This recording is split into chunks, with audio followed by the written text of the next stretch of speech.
Assalamualaikum warahmatullahi wabarakatuh teman-teman.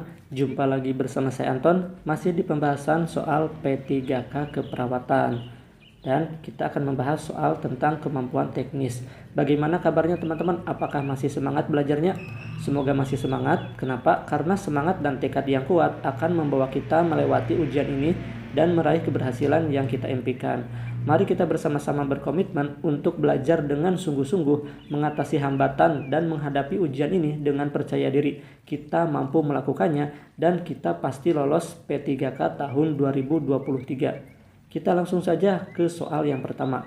Segera setelah lahir, bayi laki-laki menangis lemah dengan badan pucat, heart rate 90 kali per menit, pernapasan lemah dan tidak teratur, serta bayi hanya bergerak lemah dengan atau tanpa distimulasi. Apakah klasifikasi Apgar pada bayi tersebut? Cara mudahnya untuk menghitung Apgar adalah jika nilainya itu adalah tidak ada, berarti 0 ya. Kemudian jika abnormal, maka nilainya 1, dan jika normal, nilainya 2.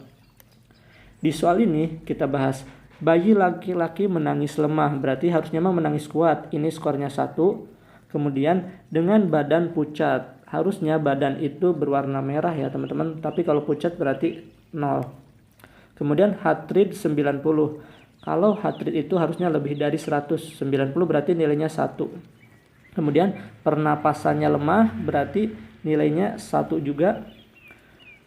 Bayi hanya bergerak lemah. Bergerak lemah berarti nilainya 1 juga. Maka Apgarnya berapa? 1, 2, 3, 4. Apgarnya nilainya 4. 4 itu masuk ke aspiksia sedang. Kalau aspiksia berat itu antara 0 sampai 3, kemudian kalau normal itu antara 7 sampai 10. Kita ke soal berikutnya. Seorang anak dibawa ke puskesmas pada 12 Januari 2022 karena diare. Ibu mengatakan anaknya lahir pada 1 Agustus 2019 di usia gestasi 34 minggu. Berapakah usia koreksi bayi pada saat ini? Usia koreksi anak ya, bukan bayi. Baik, mari kita bahas. Usia koreksi itu adalah waktu kontrol, jadi 12 bulan 1 2022 dikurangi dengan waktu lahir, jadi 1 Agustus 2019. Ya, kita kurangi. 12 dikurangi 1 adalah 11, kemudian 1 dikurangi 8 itu kan tidak bisa ya teman-teman. Jadi kita pinjam ke sini, pinjamnya 1 tahun jadi 12 bulan. 12 tambah 1 adalah 13 bulan, 13 kurangi 8 adalah 5 bulan. Kemudian ini tinggal 2021, 2021 dikurangi 2019 adalah 2 tahun. Jadi 2 tahun, 5 bulan, 11 hari. Jawabannya yang A. Kenapa tidak dikurangi dengan usia gestasi? Di sini kan prematur ya. Kenapa tidak dikurangi? Karena anak sudah lebih dari 2 tahun, sehingga usia kronologis anak sama dengan usia kronologi anak, meskipun dia lahirnya prematur. Maka jawabannya tetap yang A. Kemudian soal berikutnya, seorang laki-laki 64 tahun dirawat di rumah sakit dengan akut lung edema. Hasil pengkajian, pasien mengeluh sesak napas, pernapasan cepat, dan dangkal. Tekanan darah 160/100 mmHg, frekuensi nadi 102 kali per menit, frekuensi napas 48 kali per menit, dan saturasi oksigen 87%. Hasil lab menunjukkan pH 7,26, PCO2 50 mmHg, PO2 56 mmHg, dan HCO3 28 mmHg. Apakah interpretasi AGD pada pasien tersebut? Seperti kita tahu, kalau normalnya AGD itu adalah pH berapa teman-teman? pH itu normalnya 35 sampai 45 ya. Nah, ini semakin ke kiri, di bawah 35 itu semakin asidosis. Kemudian semakin ke kanan itu semakin alkalosis. Kemudian apalagi yang dicek yaitu PCO2 ya. PCO2 ini untuk mengukur respiratorik, normalnya itu adalah 35 sampai 45 ya. Oh maaf, ini 7,35 dan ini 7,45.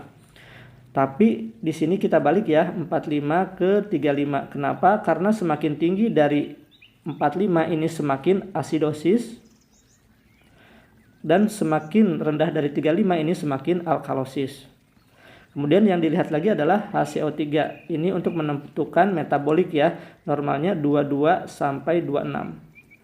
Nah, semakin rendah dari 22 semakin asidosis, semakin tinggi dari 26 semakin alkalosis. Kemudian kita bikin kotak tic-tac-toe seperti ini.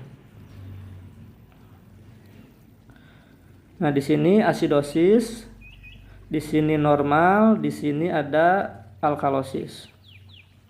pH-nya gimana pH-nya? pH-nya itu adalah 7,26. Oke, berarti pH-nya itu berada di asidosis ya, di bawah 7,35. Berarti di sini pH. Kemudian PaCO2-nya itu lebih tinggi daripada 45. Berarti berada di kolom asidosis juga. PaCO2 ya, PaCO2. Kemudian HCO3-nya berada di mana? HCO3-nya itu 28. Berada di alkalosis di sini ya. HCO3. Nah, seperti itu.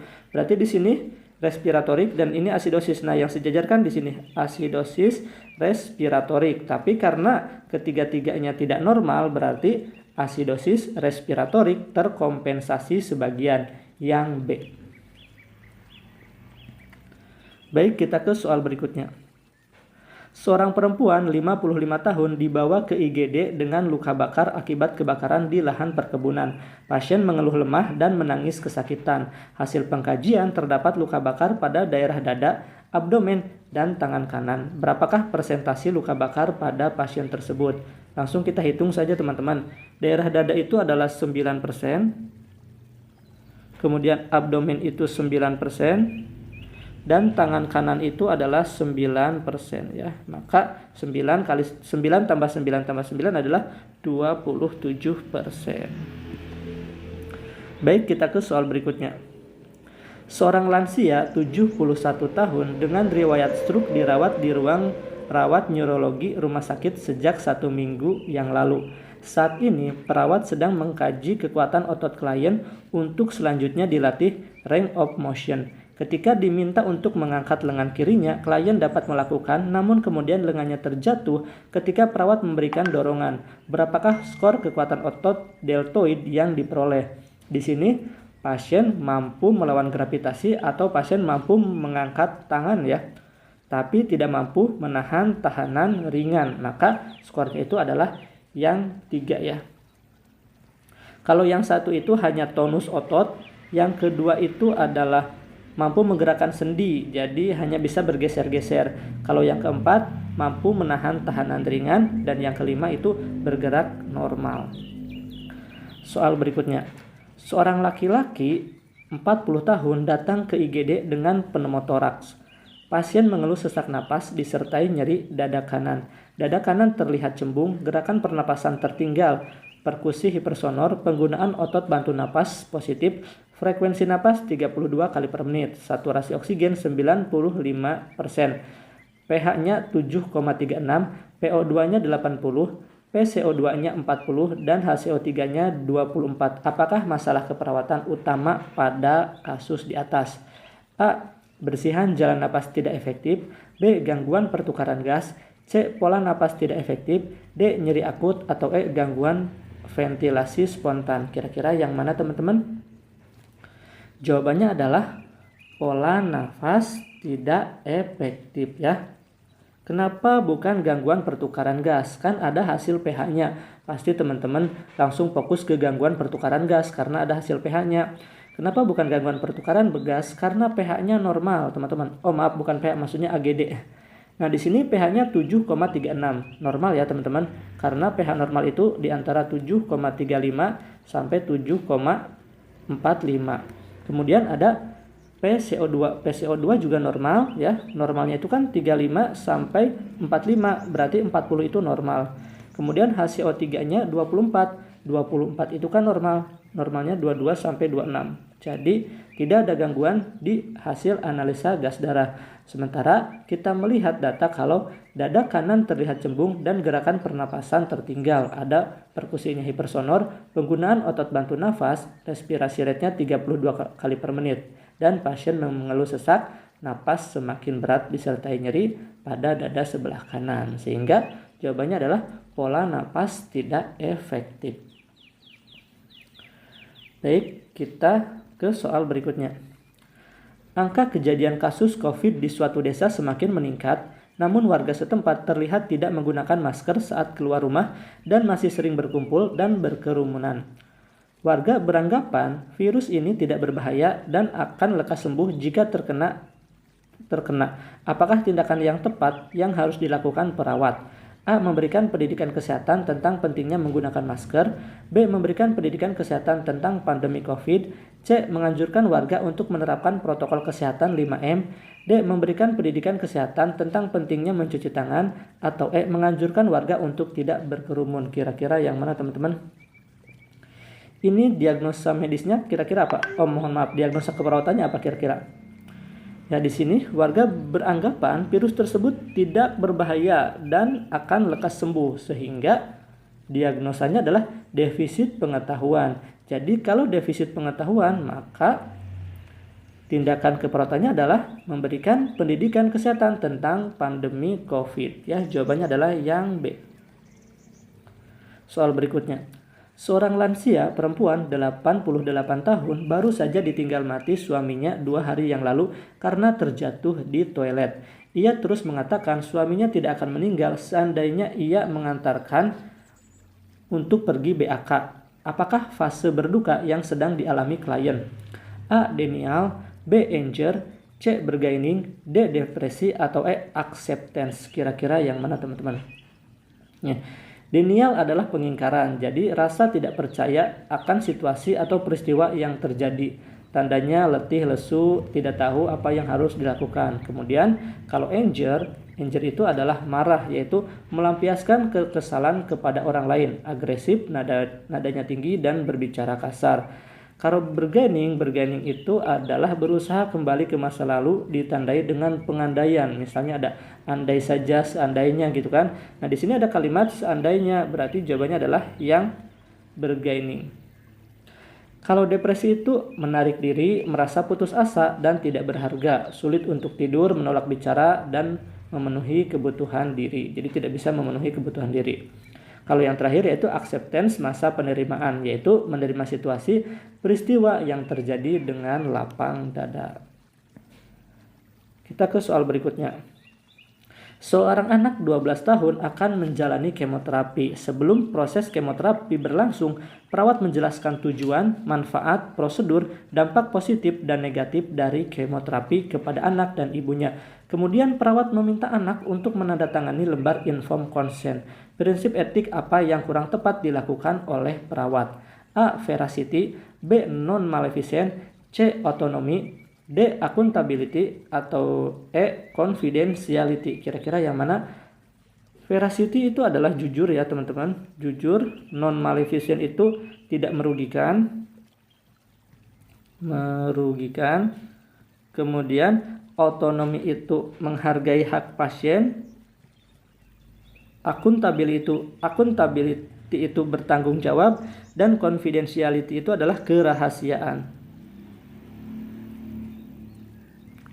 Maka jawabannya adalah otonomi ya. Ini kan hak pasien itu termasuk penandatanganan informed consent. Di sini perawat meminta anaknya itu masih 12 tahun. Jadi ini kurang tepat karena harusnya anak tidak boleh mengisi informed consent. Jadi di atas 18 tahun baru bisa mengisi informed consent. Baik, kita ke soal berikutnya. Seorang bayi dengan hiperbilirubinemia harus menjalankan fototerapi. Ibu bayi menanyakan kepada perawat apa yang harus dilakukan supaya mendukung proses penyembuhan bayinya. Apa edukasi yang sebaiknya diberikan? A. Mengedukasi ibu untuk berhenti memberikan ASI eksklusif kepada bayinya. B. Mengedukasi ibu untuk tetap memberikan ASI eksklusif minimal 8 kali sehari. C. Mengedukasi ibu untuk menggantikan ASI dengan susu formula atau air gula. D. Mengedukasi ibu untuk memberikan ASI maksimal 8 kali sehari. Atau E. Mengedukasi ibu untuk menambah susu formula selain ASI jika produksi ASI masih kurang. Kira-kira yang mana teman-teman jawabannya? Jawabannya adalah mengedukasi ibu untuk tetap memberikan ASI eksklusif minimal 8 kali sehari yang B. Jadi salah satu penyebab munculnya ikterik yakni karena kurangnya konsumsi ASI oleh bayi. Sehingga bilirubin yang seharusnya bisa dikeluarkan selama bayi defekasi atau bayi BAB ya, tidak dapat terikat oleh kandungan zat yang ada pada ASI. Akibatnya, bilirubin tersebut akan berubah dari bilirubin direct menjadi bilirubin indirect dan terserap kembali ke dalam sirkulasi. Dalam hal ini, meskipun bayi menjalankan fototerapi, ibu tetap disarankan untuk menyusui bayinya sesering mungkin. Jadi, biar si bilirubinnya itu terikat dengan ASI dan dibuang melalui feses ya. Baik teman-teman, itu saja yang bisa saya sampaikan pada kesempatan kali ini. Kita jumpa lagi di video saya selanjutnya. Akhir kata saya pamit. Wassalamualaikum warahmatullahi wabarakatuh.